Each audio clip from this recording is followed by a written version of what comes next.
Team യുവാസ് channel ന്യൂയോർക്കിന്റെ മറ്റൊരു cooking വീഡിയോയിലേക്ക് ഏവർക്കും സ്വാഗതം. ഇന്ന് നമ്മളോടൊപ്പം ഇവിടെ നമ്മുടെ ചീഫ് ഷെഫ് മിസ്റ്റർ മനു ഇവിടെയുണ്ട്. ഹലോ. എന്താണ് താങ്കൾ ഇന്ന് കുക്ക് ചെയ്യാൻ ഉദ്ദേശിക്കുന്നത്? ഇന്ന് ഞാൻ കുക്ക് ചെയ്യാൻ ഉദ്ദേശിക്കുന്നത് ബീഫ് ഫ്രൈഡ് റൈസ് ആണ്. മിസ്റ്റർ മനു, എന്താണ് ഈ ബീഫ് ഫ്രൈഡ് റൈസിന്റെ പ്രത്യേകത? ബീഫ് ഫ്രൈഡ് റൈസിന്റെ പ്രത്യേകത എന്ന് പറഞ്ഞാൽ ഇതിനകത്ത് നമ്മള് ബീഫ് ഇടുന്നുണ്ട്. അത് ബീഫ് ഇടുന്നതാണ് ഇതിന്റെ പ്രത്യേകത. അപ്പോ നമുക്ക് ഇതിന് ആവശ്യമായിട്ടുള്ള ചേരുവകളിലേക്ക് കടക്കാം. ഇപ്പൊ ഞാൻ കുക്ക് ചെയ്യാൻ പോകുന്നത് ഒരു 4 പേർക്ക് വേണ്ടിയിട്ടാണ്. അപ്പൊ അതിന് ആവശ്യമായിട്ട് ഒരു 1/2 പൗണ്ട് ബീഫ്, ഒരു 6 വെളുത്തുള്ളി, ഒരു ക്യാരറ്റ് തൊലി കളഞ്ഞ്, ഒരു 12 ബീൻസ്, ഒരു 3-4 സ്പ്രിംഗ് ഒണിയൻ, പിന്നെ 2 മുട്ട. എന്ത് മുട്ടയാണ് താങ്കൾ ഉദ്ദേശിക്കുന്നത്? നമുക്ക് വേണമെങ്കിൽ മുതലമുട്ടയൊക്കെ ഉപയോഗിക്കാം, പക്ഷെ ഇപ്പൊ ഞാൻ ഇത് കിട്ടാത്തത് കൊണ്ട് കോഴിമുട്ടയാണ് ഇതിപ്പോ യൂസ് ചെയ്യുന്നത്. പിന്നെ അതുപോലെ തന്നെ വേവിച്ചു വെച്ചിരിക്കുന്ന ഒരു കപ്പ് അരി. ഈ അരി വേവിക്കാനായിട്ട് കുറച്ച് ഒലിവ് ഓയിൽ ഒഴിച്ച് വേവിച്ചെടുത്താൽ മതി. ഇപ്പൊ ഞാനിവിടെ ഉപയോഗിച്ചിരിക്കുന്നത് ബസ്മതി അരിയാണ്. 1 കപ്പ് അരി വേവിച്ച് എടുക്കുക. അതുപോലെ കുക്കിംഗ് ഓയിൽ ഏതെങ്കിലും നമുക്ക് യൂസ് ചെയ്യാം. കഴിഞ്ഞ തവണ യൂസ് ചെയ്ത ഓയിൽ തന്നെയാണ്? സെയിം ഓയിൽ തന്നെ. അപ്പം അത് കുറച്ച് ബാക്കിയുണ്ട്, അപ്പം അത് ഞാൻ യൂസ് ചെയ്യാം. അതുപോലെ സോയ് സോസ് ഇതിന് ഉപയോഗിക്കും. സോയ് സോസ് ഇത് നല്ലൊരു ബ്രാൻഡാണ്, ഞങ്ങൾ പരീക്ഷയായിട്ട് കിക്കോമോൻ. അടുത്തത് ഇത് ചൈനീസ് ആണ്, എനിക്ക് വായിക്കാൻ പറ്റത്തില്ല, അതുകൊണ്ട് ഓയിസ്റ്റർ സോസ്, അതാണ് ഈ സോസിന്റെ പേര്. പിന്നെ നമുക്ക് ആവശ്യമുള്ളത് ഗാർലിക് പൗഡർ, പിന്നെ 1 ടീസ്പൂൺ പഞ്ചസാര. ഇത്രയുമാണ് ബീഫ് ഫ്രൈഡ് റൈസ് ഉണ്ടാക്കാനായിട്ടുള്ള ചേരുവകൾ. അപ്പൊ നമുക്ക് ഇത് ഉണ്ടാക്കുന്ന പ്രോസസ്സിലേക്ക് കടക്കാം. ഓക്കെ, ശരി. അടുത്തതായിട്ട് നമുക്ക് ഈ പച്ചക്കറികൾ അരിഞ്ഞെടുക്കാം.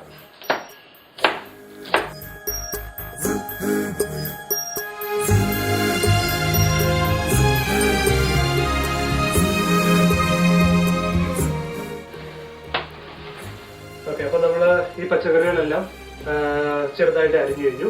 ഇനി നമുക്ക് ഒരു പാത്രം ചൂടാക്കി അടുത്ത ഘട്ടത്തിലേക്ക് കടക്കാം. അതുപോലെ നമുക്ക് ആവശ്യമായിട്ടുള്ള ബീഫ് കനം കുറഞ്ഞ് അരിഞ്ഞെടുക്കണം. നമ്മൾ പ്രത്യേകം ശ്രദ്ധിക്കേണ്ട, ഒത്തിരി കട്ടി കൂടുതലായിട്ട് അരിയരുത്, കാരണം അത് വേവാനായിട്ട് സമയമെടുക്കും. അതുകൊണ്ട് കട്ടി കുറച്ച് അരിയുക.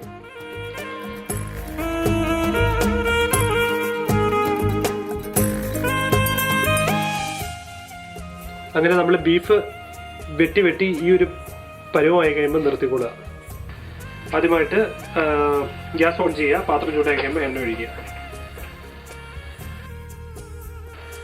എണ്ണ ചൂടായി കഴിയുമ്പം ഞാൻ 6 വെളുത്തുള്ളിയാണ് എടുത്ത് വെച്ചിരുന്നത്. അതിനകത്ത് 3 എണ്ണം അരിഞ്ഞാണിത്. വെളുത്തുള്ളി ഒന്ന് ചെറുതായിട്ട് ചൂടായി കഴിയുമ്പോൾ അതിനകത്തേക്ക് നമ്മൾ അരിഞ്ഞു വെച്ചിരിക്കുന്ന ഈ ബീഫ് ചേർക്കുക. ഇതാ ഒരു വെളുത്തുള്ളിയുടെ ഒരു ഫ്ലേവർ ഉണ്ടെങ്കിൽ ആ ബീഫിന് നല്ലൊരു പ്രത്യേക രുചി കിട്ടും. അതിന് വേണ്ടിയിട്ടാണ് ആദ്യം ഒരല്പം വെളുത്തുള്ളി ചേർക്കുന്നത്. ഓക്കെ, നമ്മളിനി ബീഫ് ചേർക്കുകയാണ്.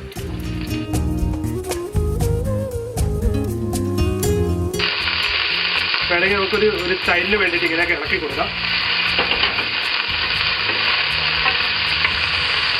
ഈ ബീഫ് ശരിക്കും കുക്കാവാൻ വേണ്ടിയിട്ട് ഒരു 4 മിനിറ്റ് മതിയാവും. അപ്പോൾ ആ വെള്ളം വറ്റി കഴിഞ്ഞിരിക്കുന്നു. അടുത്തതായിട്ട് നമുക്ക് സോസ് ചേർക്കാം. ഞാൻ സോയ സോസ് ഒരു ടേബിൾ സ്പൂൺ, പിന്നെ അതുപോലെ തന്നെ ഓയിസ്റ്റർ സോസ് ഒരു 3/4 ടേബിൾ സ്പൂൺ.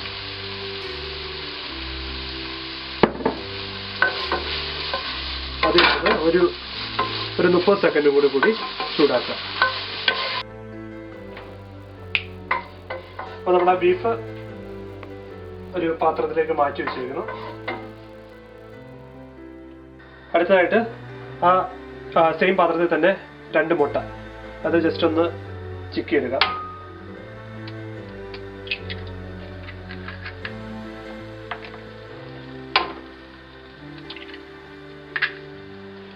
ഇത് വളരെ എളുപ്പം അധികം സമയം എടുക്കാതെയും കുക്ക് ചെയ്യാവുന്ന ഒരു ഒരു ഒരു വിഭവമാണിത്.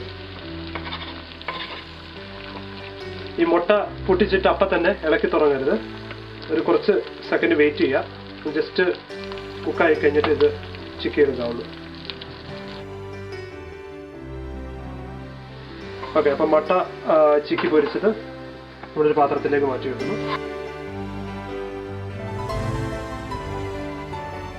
അടുത്തതായിട്ട്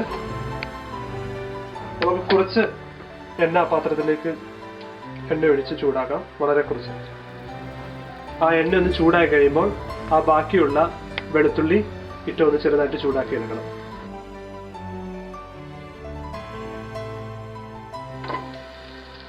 വെളുത്തുള്ളി ചൂടായി കഴിഞ്ഞിരിക്കുന്നു. അടുത്തതായിട്ട് നമ്മൾ അരിഞ്ഞു വെച്ചിരിക്കുന്ന വെജിറ്റബിൾസ് ആഡ് ചെയ്യുക.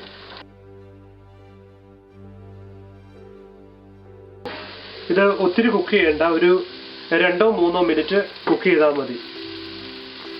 ഇപ്പോൾ ഈ വെജിറ്റബിൾസ് ഒരു 2 മിനിറ്റോളം ചൂടായി. ഇനി നമ്മൾ അതിനകത്തേക്ക് വേവിച്ചിരിക്കുന്ന ബീഫും മുട്ടയും കൂടി ചേർക്കണം. എന്നിട്ട് വീണ്ടും നമ്മൾ ആ പഴയ പോലെ സ്റ്റൈലിൽ ഇളക്കി കൊടുക്കുക.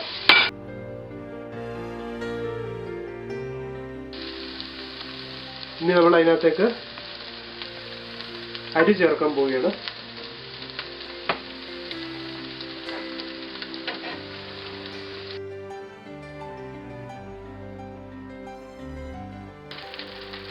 ഇപ്പൊ ഇതൊരു 1 മിനിറ്റ് ഇത് ചൂടായി കഴിഞ്ഞിരിക്കുന്നു. അതിനുശേഷം ഒരു table spoon garlic powder, 1 teaspoon പഞ്ചസാര. ഈ പഞ്ചസാര എന്തിനാ ചേർക്കുന്നത് വെച്ചാൽ ആ ഒരു ഫ്ലേവർ വരാൻ വേണ്ടിയിട്ടാണ്, ഫ്ലേവർ പുറത്തേക്ക് വരാൻ വേണ്ടിയിട്ടാണ് പഞ്ചസാര ആഡ് ചെയ്യുന്നത്. അതിനുശേഷം സോയ സോസ് ആഡ് ചെയ്യുക. സോയ സോസിന് നല്ല ഉപ്പുണ്ട്, അപ്പോൾ നമ്മൾ എക്സ്ട്രാ ഇതിനകത്ത് ഉപ്പിടേണ്ട ആവശ്യമില്ല. അത് നമ്മുടെ ആവശ്യത്തിനനുസരിച്ച് ഞാനിപ്പോൾ ഒരു 2 ടേബിൾ സ്പൂണോളം ചേർക്കുന്നുണ്ട്. അപ്പോൾ അത് ഒഴിക്കുമ്പോൾ എപ്പോഴും സൈഡിൽ നിന്ന്, ഈ പാത്രത്തിൻ്റെ സൈഡിൽ നിന്നും ഒഴിക്കുക.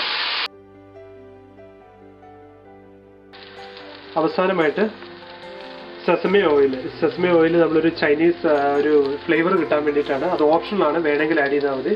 പക്ഷേ ഞാനിപ്പോൾ ഇത് ആഡ് ചെയ്യുന്നുണ്ട്. ഒരു 1/2 ടീസ്പൂൺ ആഡ് ചെയ്താൽ മതി. ഒരുപാട് ആഡ് ചെയ്തത്, വളരെ കുറച്ച്. നമ്മുടെ ഫ്രൈഡ് റൈസ് റെഡി ആയിട്ടുണ്ട്. ഞാനതൊരു പാത്രത്തിലേക്ക് മാറ്റി. നമ്മുടെ 2 കുക്കിംഗ് എക്സ്പേർട്സ് ഇവിടെ ഉണ്ട്. നമുക്ക് അവരോട് നമ്മുടെ വിഭവം എങ്ങനെയുണ്ടെന്ന് ചോദിക്കാം.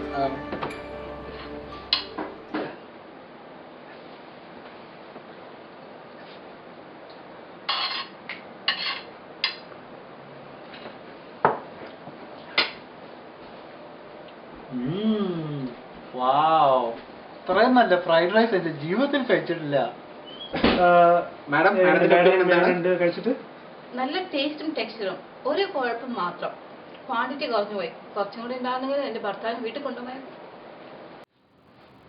ടീം യുഎസ് ചാനലിന്റെ ഒഫീഷ്യൽ ക്യാമറമാൻ ഇവിടെ നമ്മോടൊപ്പം ഉണ്ട്. ജോർജ്, ഒരു minute. Baba. Hello George, how are you? Hello George. George, ഈ ക്യാമറ ഫീൽഡിലേക്ക് വരാനുള്ള ജോർജിന്റെ പ്രചോദനം എന്തായിരുന്നു? ഫോട്ടോഗ്രാഫി പഠിക്കാനുള്ള ആഗ്രഹമായി ഞാൻ എത്തിയത് ലണ്ടൻ ഗുട്ടൻബർഗ് യൂണിവേഴ്സിറ്റി. അവിടെ എത്തിയപ്പോഴാണ് ഞാൻ എനിക്ക് ട്യൂഷന് കൊടുക്കാൻ കാശില്ലാന്ന് പറഞ്ഞത്. അവിടെ നിന്ന് കിട്ടിയ കാശുമായിട്ട് ഞാൻ എത്തിയത് അമേരിക്കയിലാണ്. അമേരിക്കയിൽ എത്തിയപ്പോൾ ടീം യുയുടെ അംഗങ്ങൾ നെയ്റ്റ് വാങ്ങി അവരെ ഒഫീഷ്യൽ ക്യാമറമാൻ ആക്കി. അങ്ങനെ ഞാൻ ഇപ്പോൾ ക്യാമറ എടുത്തുകൊണ്ടിരിക്കുന്നു, വീഡിയോ എടുത്തുകൊണ്ടിരിക്കുന്നു. അപ്പോൾ ടീം യുയുടെ ചാനലിന്റെ മറ്റൊരു വീഡിയോയ്ക്ക് നിങ്ങൾ വീണ്ടും കാത്തിരിക്കുക. Good bye.